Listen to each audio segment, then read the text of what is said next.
மனம் கவர்ந்த பாடல்கள் அடங்கிய கீபேட் கார்வா மொபைல்.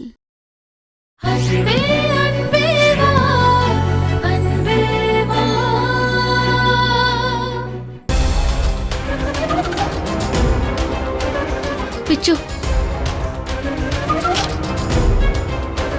பிச்சு, இந்த நகையை வித்துட்டு பணத்தை கொண்டு வாங்க. கண்மணி, உங்க ஆசான் உயிரை காப்பாத்த மாட்டீங்களா? புடிங்க. கண்மணி, என்ன காரியம் பண்ற நீ? நான் இருக்கும்போது நகையெல்லாம் கழட்டலாமா? என் மாமாவுக்கு நான் பணம் கட்டக்கூடாதா?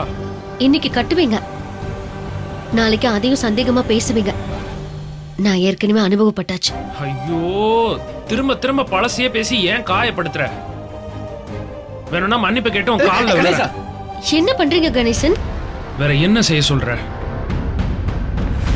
அன்னைக்கு மண்டபத்துல தாலி கட்டாம தப்பா பேசினது உண்மைதான். அன்னைக்கு ஏதோ ஒரு கோவத்துல என் ஃப்ரெண்டு கண்ட வீடியோ காமிச்சு தூண்டி விட்டுட்டான். எங்க உன்னை இழந்துருவோன்ற பயத்துல நீ எனக்கு கிடைக்கணுன்ற வெறியில அப்படி பேசிட்டேன் கண்மணி. ஆனா அதுவே வினையாகும் நான் நினைக்கல. அதுக்காக நான் 1000 தடவை மன்னிப்பு கேட்டுக்கிறேன். என்ன மன்னிச்சிரு கண்மணி, என்ன மன்னிச்சிரு. நான் பேசினது தப்புதான். என்ன கணேசன் பண்ணிக்கிட்டு இருக்கீங்க? அதுக்காக என்ன ஒரேடியா வெறுத்து ஒதுக்கிறாத கண்மணி. அதெல்லாம் முடிஞ்ச கதை. நான் அதெல்லாம் மறந்துட்டேன். நான் உங்களை வெறுக்கல. என் அப்பா உயிரை காப்பாத்தி ஹாஸ்பிட்டல்ல சேர்த்தவர் நீங்க. அதுக்கான நன்றி கடன் நான் உங்களுக்கு பட்டிருக்கேன். அப்புறம் என்ன கண்மணி? அதுக்காக பணம் கட்ட வேண்டிய அவசியம்லாம் இல்ல. பிச்சு, இந்த நகையை வித்து கொண்டு போய் பணம் கட்டுங்க. நான் தான் பணம் கட்டுவேன். விடு கணேசா, நகையை வித்து நாங்க பணத்தை கட்டிக்கோம். இல்ல பிச்சோ, நான் தான் பணம் கட்டுவேன். இல்ல, நான் தான் கட்டுவேன். யாரும் கட்ட வேணாம்.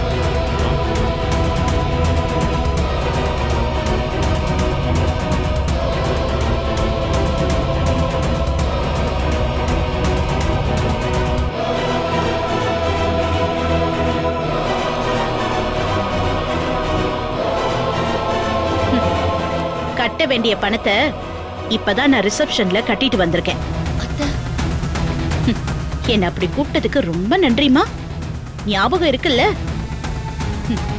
இப்ப நீ கல்யாணராமன் வீட்டு பொண்ணு இல்ல, மனோஜ் கிருஷ்ணா வீட்டு மருமக. என் புள்ள வருணோட பொண்டாட்டி. உனக்கு இத்தனை பெரிய குடும்பம் சொந்தெல்லாம் இருக்கும்போது நீ பணத்துக்கு கஷ்டப்படலாமா? கண்டவனை எல்லாம் நான் பணம் கட்ட விட்டுருவேனா?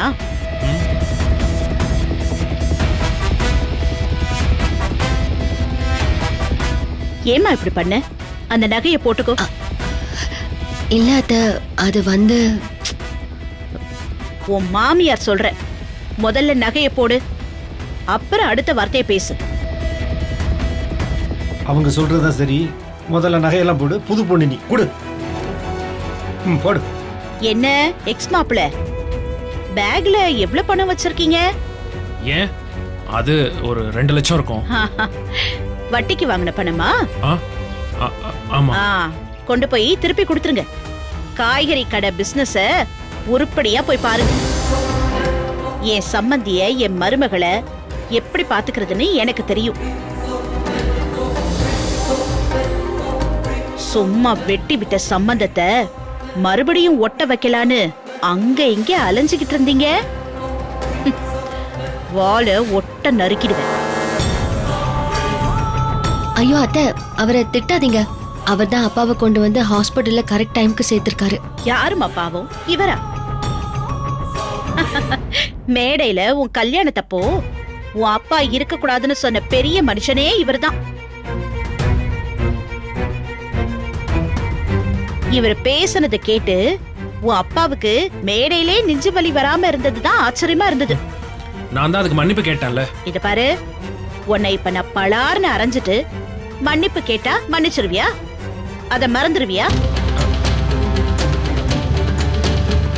எல்லா பாவத்துக்கும் மன்னிப்பு கிடைக்காது. அதுவும் ஒரு அப்பாவி பொண்ணோட கற்பை சபையில தப்பா பேசி அசிங்கப்படுத்தின காரியத்துக்கு உனக்கு இந்த ஜென்மத்துல மன்னிப்பே கிடையாது. குருட்சேத்திர போர் ஒரு பொண்ண சபையில வச்சு அவமானப்படுத்தினதுனாலதான் நடந்துச்சு. புரிஞ்சுதா? இனிமே என் மருமக பேரை சொல்லிக்கிட்டு அவ இருக்கிற பக்கமே வரக்கூடாது. ஜாக்கிரதை. கிளம்பு கிளம்பு. எக்ஸ் மாப்பிள, கொஞ்சம் இரு. இது வரைக்கும் நீ என் சம்மந்திக்கு கட்டின பணம் உன் அக்கவுண்ட்ல வந்து விழுந்துரும். கண்மணிக்காக நீ கடன் பட வேண்டாம். கண்மணியும் உனக்காக இனிமே நன்றி கடன் பட மாட்டா. போயிட்டு வாங்க. போங்க. ரொம்ப நன்றிம்மா. சரியான நேரத்துல வந்து அவன் மூக்க அறுத்தீங்க. இத பாருப்பா, இனிமே அவன் இந்த பக்கம் வராம பாத்துக்க. சொல்லிட்டீங்களம்மா, அந்த கணேசனை ஓட ஓட வரட்டுறேன். சரி. கட்டின பணத்துக்கு ரிசப்ஷன்ல ரசீது கொடுப்பாங்க, எல்லாத்தையும் கலெக்ட் பண்ணிட்டு வா. இந்தா கண்மணி.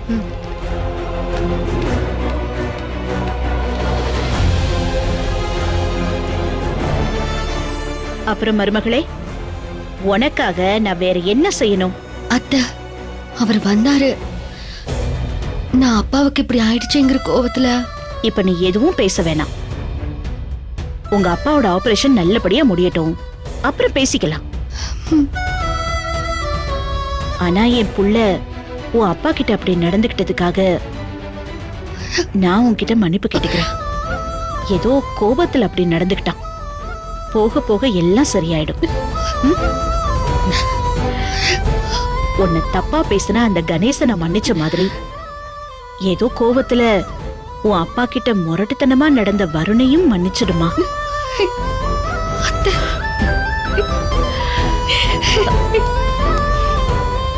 சரி சரி.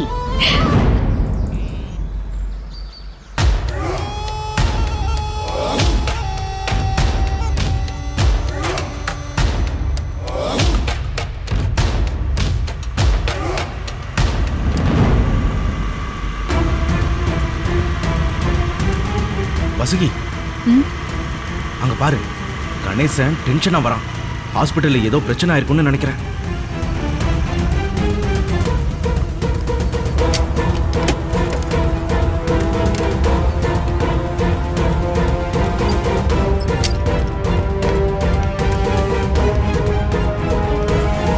என்ன கணேசன், கல்யாணராமனை ஹாஸ்பிட்டல்ல சேர்த்து கண்மணி கிட்ட நல்ல பேர் வாங்கிட்டீங்களா? அட நீங்க வேற ஏங்க, பால் பாத்திரத்தை ஒழுங்கா மூடி வைக்கலனா கண்ட பாச்சையும் பள்ளியும் விழுங்குற மாதிரி நான் கண்மணியை முழுசா கவர் பண்றதுக்குள்ள அந்த வருணும் உங்க அம்மாவும் வந்து தொல்லை மேல தொல்லை கொடுக்குறாங்க.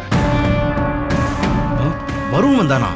வந்து மாமா கூட பேசணும்னு ஒத்த காலில் நின்னா. ஆனா அந்த கண்மணி ஒத்த காலையும் உடைச்சு நறுக்கு முறுக்குன்னு பேசி வருணை திட்டி அமிச்சிட்டா. சபாஷ், இதுதானே நமக்கு வேணும். ஆன்லைன் இப்ப கிளியர் தானே? என்னத்த கிளியரு, கூடவே இருந்து கொள்ற வியாதி மாதிரி உடனே உங்க அம்மா வந்து நிக்கிறாங்க.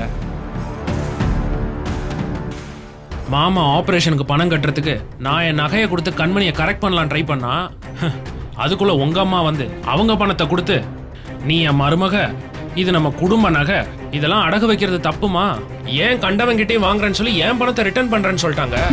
அடச்ச, நல்ல சந்தர்ப்பம். எங்க அம்மா வல போச்சே.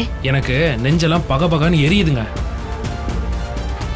எவ்வளோ கஷ்டப்பட்டு வருணையும் கண்மணியும் பிரிக்கிறதுக்கு நாம ட்ரை பண்றோம். இப்பவே அவங்க ஏறக்குறைய பிரிஞ்ச மாதிரி தான் கணேசா. அது என்னங்க ஏறக்குறைய பிரிஞ்ச மாதிரி? நீங்க ரெண்டு பேரும் சேர்ந்து அவங்கள முழுசா பிரிச்சு வைங்க. நீங்க தான் அவங்க ரெண்டு பேருக்கும் எப்படியாவது டைவோர்ஸ் வாங்கி தரணும். அதெல்லாம் கொடுக்கலாம். எங்களுக்கு என்ன கிடைக்கும்? நகையை தான் கொடுத்துட்டியே. இடுப்புல எதுவும் அருணாக்குடி போட்டிருக்க? அட ஏன்பா, நான் சீரியஸா பேசிட்டு இருக்கேன். இந்த பாருங்க, அவங்க ரெண்டு பேருக்கும் நீங்க டைவோர்ஸ் வாங்கி கொடுத்துட்டீங்கன்னா என்னோட கேகே நகர் வீட்டை உங்க பேர்ல எழுதி வச்சிடுறேன். வீடா? இந்த வீடியோ உங்களுக்கு பிடிச்சிருந்தா லைக் பண்ணுங்க, கமெண்ட் பண்ணுங்க, ஷேர் பண்ணுங்க and மறக்காம சரிகமா டிவி ஷோஸ் தமிழுக்கு சப்ஸ்கிரைப் பண்ணுங்க.